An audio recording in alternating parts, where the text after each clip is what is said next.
अस्सलाम वालेकुम। मुजाहिद फरसाद। आज हम सनअत तज़मीन और इक़्तिबास में फ़र्क बयान करेंगे। सनअत तज़मीन का मकसद बयान करेंगे। सनअत तज़म्मुनुल मुज़दवज या तज़मीन मुज़दवज, इसके बारे में पढ़ेंगे। सनअत मनकूता में माहिरीन का क्या इख्तिलाफ़ है वो बयान करेंगे। मनकूता और गैर मनकूता में फ़र्क क्या है ये बयान करेंगे। और सनअत तकरार ये आम तौर पर क्या समझी जाती है और इसकी हकीकत क्या है ये वाज़े करेंगे। तो सनअत तज़मीन क्या है? जब कोई शायर किसी दूसरे शायर का कोई मिसरा या शेर अपने कलाम में शामिल करता है या कोई हदीस या आयत का टुकड़ा अपने कलाम में शामिल करता है तो उसे सनअत तज़मीन कहते हैं। अब सनअत तज़मीन और इक़्तिबास में क्या फ़र्क है?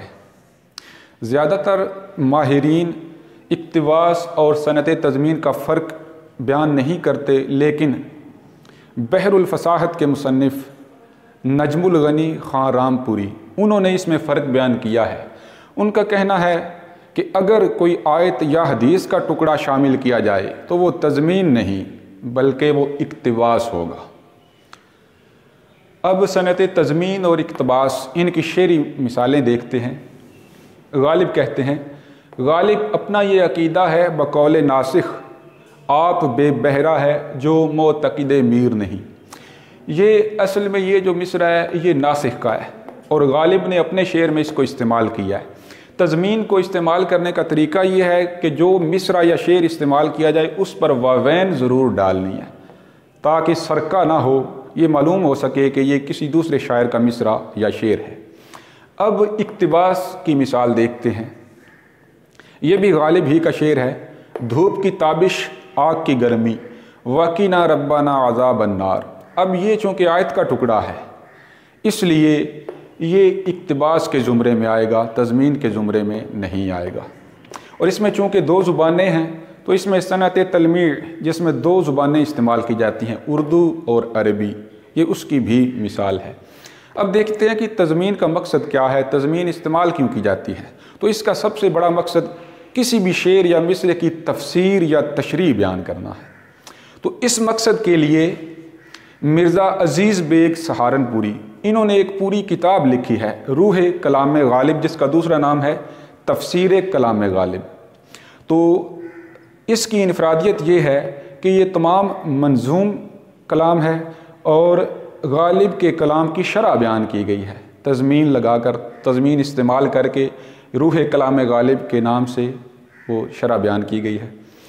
सनअत तज़म्मुनुल मुज़दवज या इसका दूसरा नाम है तज़मीन मुज़दवज।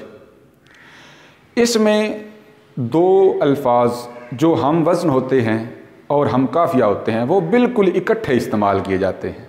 आम तौर पर तो हम काफ़िया अल्फाज पहले मिसरे और दूसरे मिसरे में इस्तेमाल किए जाते हैं, लेकिन इसमें बिल्कुल इकट्ठे इस्तेमाल किए जाते हैं। मसलन उतरे मलक फलक से यूसुफ ज़मीं से निकले, मुमकिन नहीं कि तुझ सा कोई कहीं से निकले।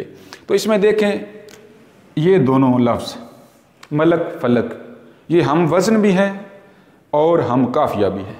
मसलन शजर हजर। अब ये दो लफ्ज़ अगर इकट्ठे इस्तेमाल कर दिए जाएं, चूँकि दोनों का वज़न भी एक जैसा है और हम काफ़िया भी हैं, तो ये इसके तहत आएंगे। सनअत मनकूता में माहिरीन का इख्तिलाफ़। आम तौर पर सनअत मनकूता में इख्तिलाफ़ को ज़हन में नहीं रखा जाता, लेकिन इसमें एक इख्तिलाफ़ है। नजमुल गनी ख़ान रामपुरी ये अपनी किताब बहरुल फ़साहत में बयान करते हैं कि मनकूता वो सनअत है जिसमें हर हर्फ नुक्ते वाला होना चाहिए। अब इस पर ज़रा तवज्जो कीजिएगा, हर्फ की बात है, लेकिन इमाम बख्श सहबाई ये हदायकुल बलागत में कहते हैं कि हर लफ्ज़ नुक्ते वाला होना चाहिए। ये हर्फ की बात करते हैं और ये लफ्ज़ की बात करते हैं, ये फ़र्क है। अब इसकी मिसालें देख लेते हैं।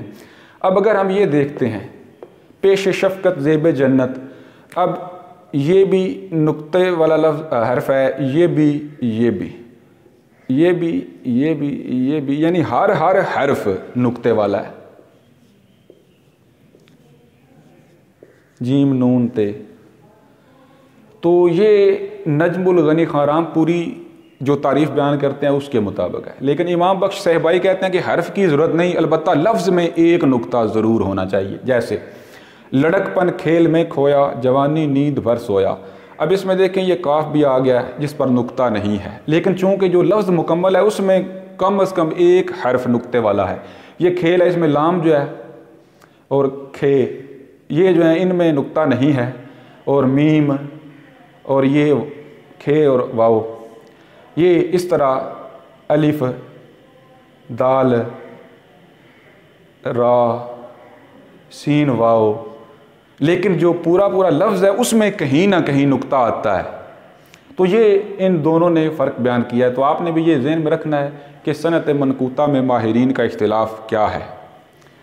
اب منقوطہ اور غیر منقوطہ میں کیا فرق ہے؟ منقوطہ کا فرق بیان ہو گیا ہے، اور غیر منقوطہ یعنی جس میں کوئی بھی ایسا حرف استعمال نہ ہو کہ جس پر نقطہ آتا ہو. مثلا یہ مصرع دیکھتے ہیں، اول سرور دل کو ہو اس دم وہ کام کر.